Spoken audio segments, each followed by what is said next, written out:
self-control, plan, trust. When you are in control, you have the composure to be able to put together a plan. When you put together that plan, you must have confidence in it and trust that it is going to give you the result that you want. Because if you don't, you've already lost.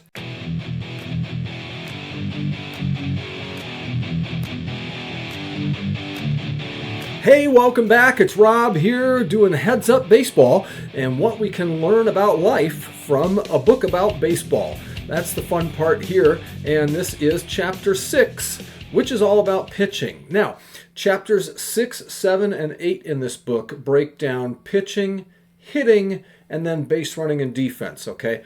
I am not interested in teaching you baseball here, right?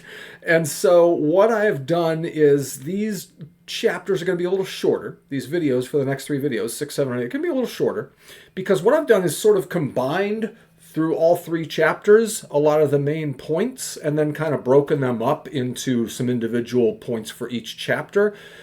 There's a lot of, in these chapters, a lot of repetition. Is what I'm getting at. And so what I did was kind of extracted out some of the things from the chapters that deal with each other and that kind of are universal and woven throughout all of them and woven throughout the book, right? But I do want to give each chapter its due, pitching and hitting, and then defense and base running, okay? And you can liken this if you want in like life, to like, 3 different, there's 3 different disciplines that we have, right? In life, we have different roles, let's say, okay? And that's a great word that Stephen Covey used in The 7 Habits of Highly Effective People is the roles that you play in your life, right? So I've got a role as a father. I've got a role as a son to my parents. I've got a role as a content creator. I've got a role as a coach. I've got a role as these different roles in my life, right? A business owner is another one. So you've got roles. You've got them, I've got them, we've all got them, right? So when we're talking about these roles, right, what are the different things that apply to each one? Okay, and so that's kind of how this rolls with the chapter here, each of the next 3. The pitching chapter and the hitting chapter and the base running and defense chapter, those are 3 different roles in the game of baseball, right? So I want you to kind of take this material and apply it to a role in your life, if that makes sense, and mix and match. And, again, the book is written for baseball players. So this stuff in this chapter is specific to pitching, okay? But, my job here is to extrapolate the information out and give it to you in a way that you can make use of it in your life and that I make use of it in my life. And that's really all I'm doing is I'm telling you how I make use of this stuff in my life. You can do whatever you want with it.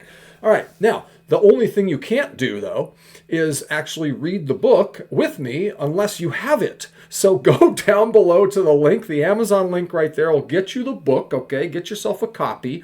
It may be available on Amazon Audible. I don't think so. But look for the book through my link right there. And then, of course, head over to the website where the community is, which is www.yoursoulsource.com/resources. And you can sign up there for the email newsletter, and then I will email you my notes for this book. So you have my notes, and then you're creating your own notes, I hope, while you go through these chapters. We're halfway through the book. We're about to start Chapter 6. Like this video if you're getting use out of this stuff. Subscribe if you want to see more. Leave comments for other people to read about how you're using this stuff in your life or different ideas that you have that come to mind as a result of watching these videos. Things that you do in your life to help yourself, because maybe somebody else can use that, right? Or they can modify it in some way to make it work for their life, and they can succeed that much quicker. And that's the whole goal here. Your Soul Source is all about a community of people coming together, people like you, people like me, who want to succeed. We chase success, we pursue goals, and that's what gets us excited, right? And so can we do it faster? Can we do it better? That's what this is all about. Sharing and understanding where other people are coming from and what might be useful that they do that I don't do, right? That's kind of what we're going for here. So let's get into Chapter 6, pitching, okay? Trust your stuff. That's one of the things that I think that might even be the full chapter titles. Pitching, trust your stuff. Can't remember for sure. But pitching is all about confidence, okay? Trust your stuff, okay? We talked about the basic setup of self-control, plan, trust, right? Self-control, plan, trust. When you are in control, you have the composure to be able to put together a plan. When you put together that plan, you must have confidence in it and trust that it is going to give you the result that you want. Because if you don't, you've already lost. You won't be putting in the effort that's necessary. So you've got to trust the plan, right? And you've got to go into that all in, full force, play full out, as some like to say. Confidence is the key. And your confidence can be enhanced by your commitment, okay? What do I mean? Commitment is, again, as Alex Hormozy described it, and I referenced this a few videos ago, commitment is the exclusion of all other options, right? It is the exclusion of alternatives, I think is his exact words. I don't remember, but that's the gist of it, okay? So when you commit to your plan, or in pitching, when you commit to the pitch that you're throwing, that's where confidence comes from, right? You are committed to throwing that pitch. That is the one that you are about to throw, and there is no question, and you can't go into your windup wondering whether or not this is the right pitch to throw. Everybody who's played baseball knows that. If you've played another sport, maybe you've played basketball, you go up for a shot knowing what you're doing, knowing where the basket is, knowing how far away you are, knowing how much oomph you got to put on it, right? Those are all factors that you understand, and that's what helps you trust yourself. Okay? And so you don't go up for the shot and you think you're 10 feet away and really you're 22 feet away, right? It doesn't happen. At least I hope that doesn't happen to you, because that's a totally different situation, right? You're not going to have the right shot. So same thing with the pitch. In baseball, with pitching, you can't change your mind in the middle of your pitch, in the middle of your delivery. You've got to commit to that pitch, right? That's the one, okay? And that can give you confidence, again, because now you have the full faith and the full belief that you are doing the right thing. And so again, when we transfer this to life skills, we're talking about trusting yourself in whatever the endeavor is, right? When you trust your plan, even if it's the wrong plan, you won't find out until you go do it. So you got to go do something to get some kind of result, right? You've got to take action, okay? But when you commit to a plan, at least you go for that plan all out. Because the worst thing in the world would be to have the right plan, but you don't believe in it enough, and so you don't really go at it as much as you should, and you kind of half-ass it, and pretty soon you wind up on the bench, right? You wind up proverbially on the bench. You wind up with nothing, or you wind up with a lesser result, or not the result you wanted. You had the right plan. You just didn't have faith in it, and you didn't trust it.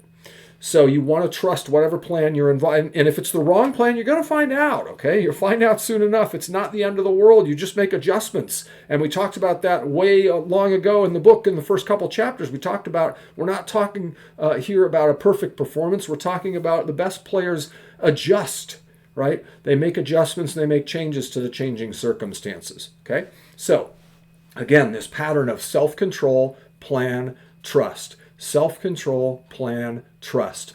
Those are the cornerstones of performance, right? And of getting the result that you want. Because again, as we've talked about, results come from a process. You don't just snap your fingers and you get the result. There's a process there. And the process has a lot of inputs, usually. And if there are a lot of inputs, then it can be difficult to figure out which one to tweak when the result doesn't come out right. Right? So you want to have as few inputs as possible, but some systems require a lot of inputs, okay? And that's just the way it is. And so whatever you're dealing with, those are circumstances that you can't control, okay? What you need to do is you need to figure out how to control what you can, right? And that starts with self. And it starts with your control of yourself. And then you create your plan, and then you trust in that plan. And that is the only way to get anything done. And that comes from my own life experience. And if you don't trust what you're doing, if you don't trust yourself in what your endeavor and what you're going for, right, then you're doomed from the start.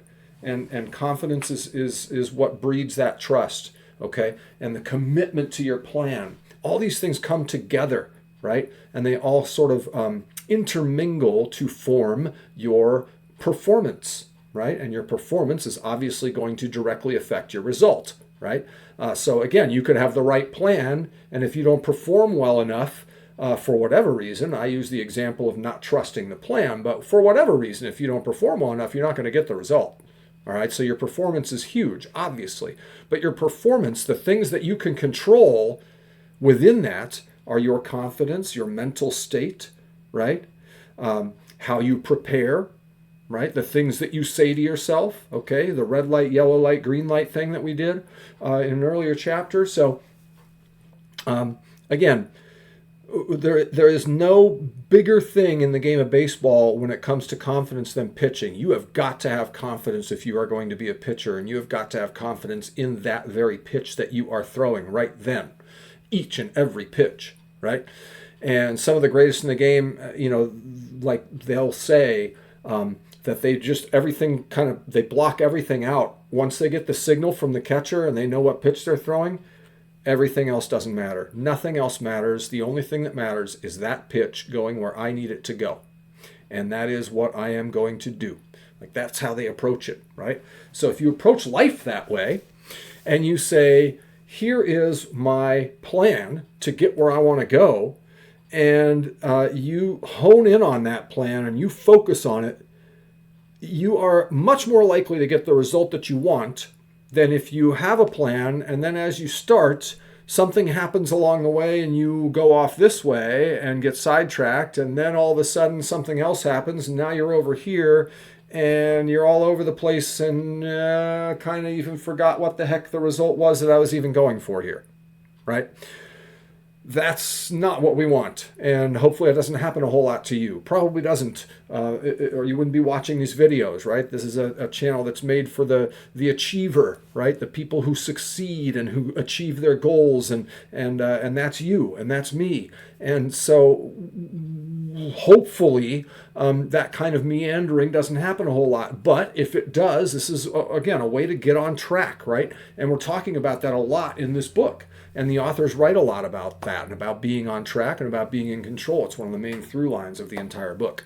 The other thing that I want to talk about here when it comes to pitching, and so then again, this is something we can apply to life, is a lot of times pitchers run into trouble when they try too hard, if that makes any sense. And you call it pressing in athletics. And so, any of you who are athletes out there, you know what pressing is. And I don't mean to press in basketball where you're putting pressure on the other team defensively. That's a whole different thing. I'm talking about pressing when it comes to your performance. You're not loose. You're not relaxed. You're tight. You're in that choke mode, right? That's pressing. You're trying too hard, right? You're on tilt. That's what some people call it. There's ways to avoid that. Okay, and the biggest thing that you need to do is become aware of when you are in those states, right? When are you pressing? Recognize it. Figure it out, right? And then you can stop yourself and you can move a different direction, okay? So in the book, they talk about two different types of pitching that are basically over-trying, right? Trying too hard. One is called primal pitching, which is all about just throwing the ball as hard as possible, right? And I really need to muscle up for this one. I need to throw my best fastball, What happens when you do that is you mess up your mechanics subconsciously, and you're trying so hard to throw the ball so hard that what actually happens is you wind up overthrowing, and it actually ends up a slower pitch in most cases. It's a strange irony. But when you're letting things flow, that's when you're at your best. When you're trying too hard and you're pressing, and you're using primal pitching in this particular example, your poor mechanics doom you. Okay, and your poor mechanics come from not being in that state where you trust yourself. Right? When your mechanics are off as a pitcher, everything's shot. You're not going to have any chance at all. There's also perfect pitching. And this occurs when you feel like you have to get the pitch in just the right spot, because otherwise this guy's going to murder you. He's going to crush it. So you have to pitch to that little corner. You have to nibble on this side of the plate. And if you start thinking like that as a pitcher, then guess what? you wind up missing a lot more because you're aiming for such a small, precise target. And it's so hard to hit pitch after pitch after pitch after pitch. And so perfect pitching and primal pitching are both ways of pressing, and they are ways that pitchers go on tilt and things get away from them quickly. Real great pitcher from back in the day, his name was Bert Blyleven. He actually, this is in the book, he talks about pitching, and because he was a pitcher, and he says 10% of the time you got nothing. 10% of the time you're out there on the mound and you're just getting drilled. You got nothing. 10% of the time you are on fire, unstoppable. Like nobody can hit anything you're throwing, right? The other 80% of the time, it's kind of ho-hum, kind of average, kind of got your average stuff. So success in baseball comes down to how do you handle yourself that 80% of the time? What is your mental state? How ready are you? How focused are you? Are you in a peak performing, mood or position? Are you green lit, right? All those things, that's the majority, the 80% of the time. Those are the things you need to do. That's how you have success. And again, a lot like life, you're going to have probably, some really lousy days, maybe 10% of the time. Hopefully less. I don't know. 10% of the time, it's like 36 days a year that you would be 36 and a half. Look at me with my math skills. 36 days a year that you are kind of crummy or not, I hope it's less than that for you. I really do. But I understand that for some people it may be even more. And if it is, then, hopefully you're really gaining something out of this material. And, anyway, the 10% of the time, then the other 10% of the time you're going to be on fire and you're in the zone. You can't do anything wrong. Everything goes your way. You hit all the green lights. You get the upfront parking spot at the mall, whatever. Okay. But the other 80% of the time, that's real life. And that's where the rubber meets the road, so to speak. And that's where you've got to play all out, and you've got to make sure that you are using that cycle of self-control, plan, and trust. Self-control, plan, and trust, right? So again, pitching, next chapter is hitting, next chapter is defense and base running. I'm going to pick little things from each of the chapters that are less repetitious, but somewhat repetitious to the other parts of the book. The first half of the book was really more about the mental game generally, okay? And so this is specifically about pitching, and then hitting next, and then defense and base running. But I want to say that I'm doing my best here to try and bring things out from this material that you can use in your daily life, and that I can use in my daily life. And so this whole thing about pressing and being on tilt, again, comes down to knowing yourself, right? And when you're on tilt, recognize it. And it happens to me sometimes. I'm sure it happens to you. It happens to everybody. Again, this is not about being perfect. It's about making adjustments, right? It's what the whole thing is all about. This whole book. There's a lot of times that I say that. Oh, this book is all about this. This book is all about that. It's because it's about so many different things. And they cover so much good stuff in here, and so much great material is in here. So again, if you don't have a copy of the book, pick it up through the link down there in the description. Head over to the website, soulsource.com/resources, and pick up the notes to this book over there. You can get on the email list. Like this video if you've got something out of it. Subscribe. Pass this on by sharing. Comment down below. That is chapter 6, and I will be back with chapter 7 next. I'll see you there. I'm good enough, I'm smart enough, and doggone it, people like me.